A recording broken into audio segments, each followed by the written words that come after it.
ዓለም ትንፋሿን ወጣ የሁለቱን መሪዎች ንግግር እየተከታተለች ነው።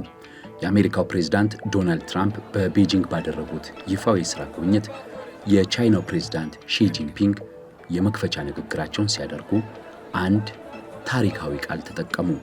እጅግ የተለየ ቃል አነሱ።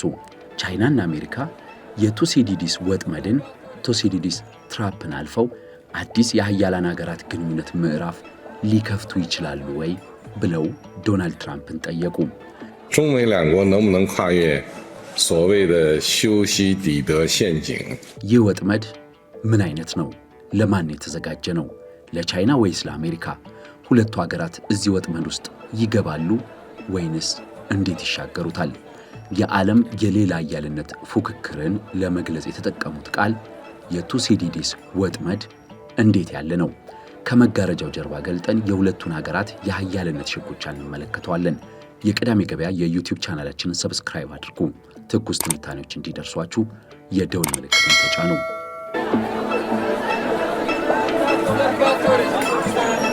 ቅዳሜ ገበያ። የዓለም ቀዳሚ ስልጣኔዎች የሚባሉት የግሪክ ሲቲ ስቴትስ ወይንም ደግሞ የከተማ መንግስታት ነበሩ። ኃያልነታቸው ጫፍ የደረሰ የዲሞክራሲ ልምምድን ያመጡ፣ በወቅቱ ለየት ያሉ የጦር ስልቶችን የሚተገብሩ ወታደራዊ ኃያላን የኪነ ጥበብ፣ የዕደ ጥበብና የሥነ ሕንፃ ውጤቶችን ለዓለም ያስተዋወቁ ናቸው ግሪካውያኑ። ከዛ ባለፈ ፍልስፍናም የነሱ ነበረች። አዳዲስ የዓለም እሳቤዎች፣ ዛሬም ድረስ የሚሰሩ ትንታኔዎች ከግሪክ የተነሱ ናቸው። በዚህን ወቅት ብቅ ካሉት ፈላስፋዎችና የታሪክ አባት ተብሎ የሚጠቀሰው ቱሲዲዲስ አንዱ ነበር። ይህ ታላቅ ፈላስፋ አንድ ነጥብ አነሳ። ቱሲዲዲስ ሐሳቡን የሰነዘረበት ጊዜ ደግሞ ኃያሏ ስፓርታ በግሪክ ገናና በነበረችበት፣ አቴንስ ደግሞ ብቅ እያለችና አዲስ የሌላ ኃያልነትን ተኪ ሆና እየመጣች የነበረችበት ወቅት ነበረ። እናም ቱሲዲዲስ እንዲህ አለ። ይህ የሌላ ኃያልነት ፉክክር ወደ ጦርነት ሊያመራ ይችላል፣ ወደ አዲስ ወጥመድ ውስጥ ሊገቡ ይችላሉ የሚለውን ነጥብ አነሳ። ቱሲዲዲስ ያነሳውና የፈራው ነገር ግን አልቀረም። ስፓርታና አቴንስ በጣም አስከፊ ውጊያ ተዋጉ። 27 ዓመታት የዘለቀ። በስተመጨረሻ ስፓርታ አሸናፊ ይምሰል እንጂ በስተመጨረሻ የግሪክን ስልጣኔዎች ያንኮታኮተና የግሪክን ልዕለ ኃያልነት የገረሰሰ ጦርነት ሆነ። እናም የሌላ ኃያልነት ፍትጊያ ከዛ በኋላ ዋነኛ መነጋገሪያ ሆኖ ቀጠለ። የቱሲዲዲስን ትንታኔና የቱሲዲዲስን ሐሳቦችን መነሻ በማድረግ የቱሲዲዲስ ወጥመድ የሚለውን ሐሳብ ደግሞ ያመጡት ፈላስፋው ግራሃም አሊሰን ናቸው። እኚህ ፈላስፋ ይህንን ሐሳብ ያነሱት የአሜሪካንና የቻይናን ሁኔታ ከተከታተሉ በኋላ ነው። ግራሃም አሊሰን እንደሚተነትኑት ከሆነ በዓለም ላይ 16 ጊዜ ልዕለ ኃያልነት ሲተካካ 12ቱ የተከናወነው በጦርነት ነው። እናም የአሜሪካና የቻይናም የቱሲዲዲስ ወጥመድ ውስጥ ወድቆ አሜሪካና ቻይና ወደ ውጊያ እንዳያመሩ የሚል ስጋት ነው። ሳይዋጉ እንዴት ማለፍ ይችላሉ የሚል ትንታኔ ነው ግራሃም አሊሰን ያቀረቡት። እኚህ ሰው ያቀረቡት ትንታኔ በጣም ጥቂት ጊዜ ነው ዓለም ልዕለ ኃያልነትን ያለ ጦርነት ያሸጋገረው ይላሉ። ያለ ጦርነት ተብሎ ራሱ የቀዝቃዛው ጦርነት ወቅትም በጣም አስፈሪ እንደነበር ያነሳሉ። የቅርብ ጊዜ የዓለም ልዕለ ኃያልነት መተካካት ከብሪታንያ ወደ አሜሪካ የተደረገው የከፋ ጦርነት ያልታየበት አጭር ወታደራዊ ፍጥጫ ብቻ የነበረበት ነው። አሁን የቻይናና የአሜሪካ ምን ይሆናል?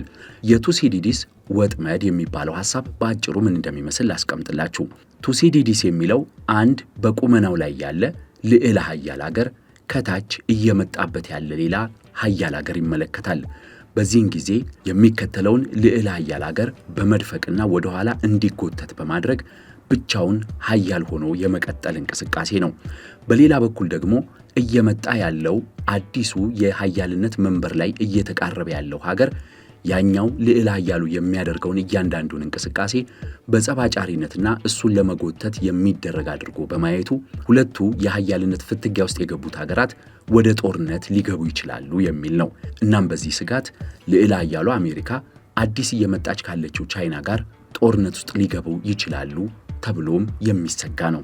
የቱሲዲዲስ ስጋትን እውን የሚያደርጉ ምልክቶች ደግሞ በግልጽ እየታዩ ነው።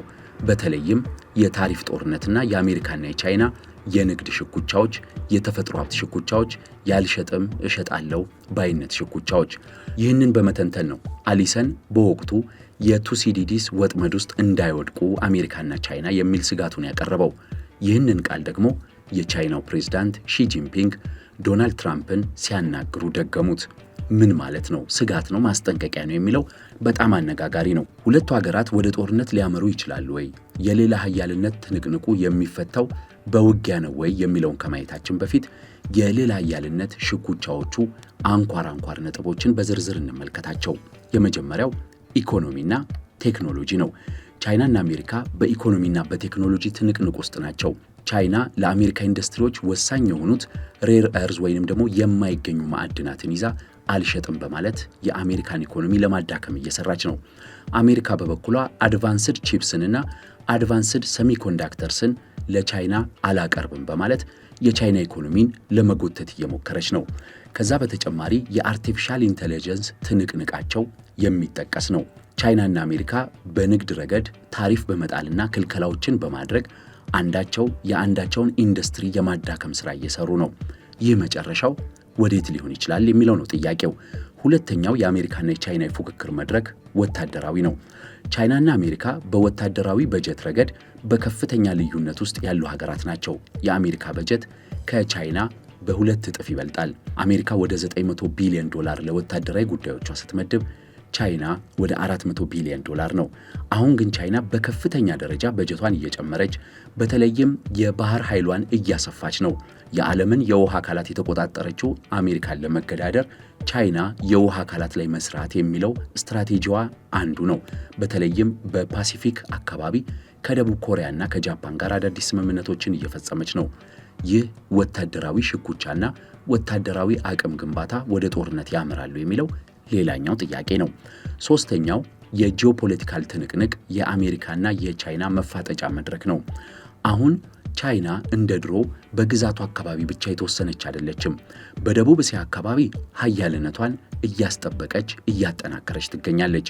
የአሜሪካ ሀያልነትን እየሸረሸረች እንደ ሲንጋፖር ያሉ የአሜሪካ ወዳጆቹን ጭምር ወደ እሷ እያስጠጋች ነው የምትገኘው።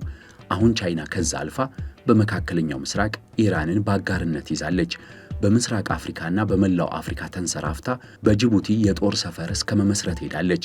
ከአሜሪካ ጎረቤት በደቡብ አሜሪካና በላቲን አሜሪካ ሀገራት እያደረገች ካለችው እንቅስቃሴ በተጨማሪ በፓናማ መተላለፊያ ላይ የምታፈሰው ኢንቨስትመንት የሌላ ሀያልነት ሽኩቻው አንዱ አካል ተደርጎ ይታያል።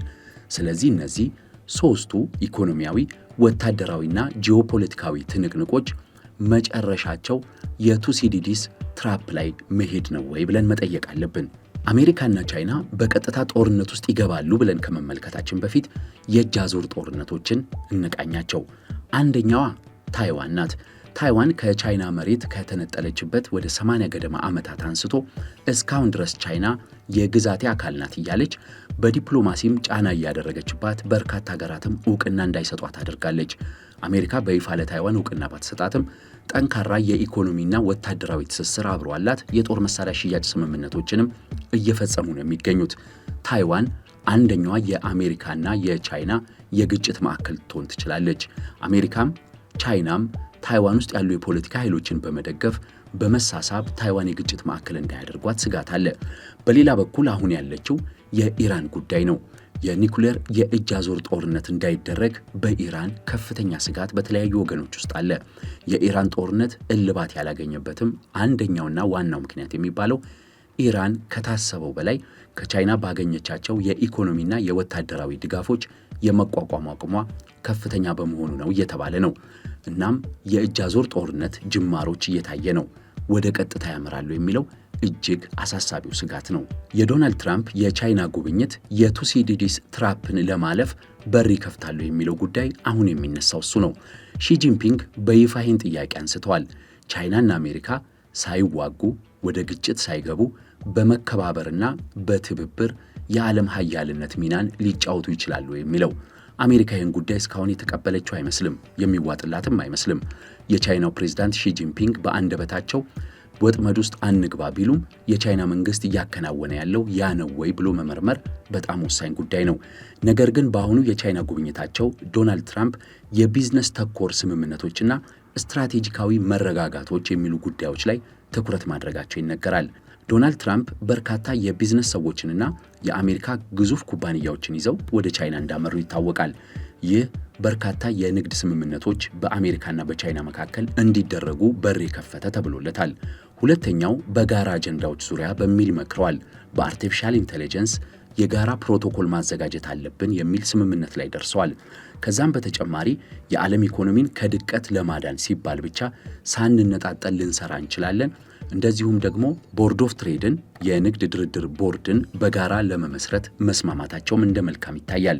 ስናጠቃልለው ዋናውን ነጥብ ማንሳት ያስፈልጋል።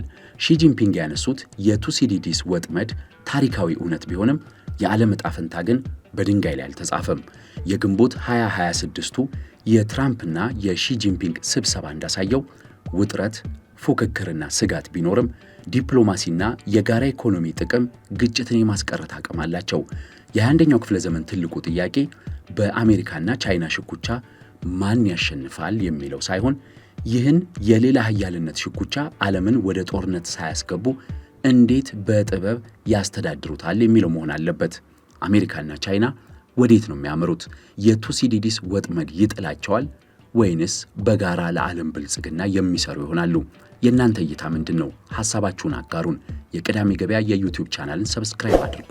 ለትኩስ ትንታኔዎች የደወል ምልክቱን ተጫኑ።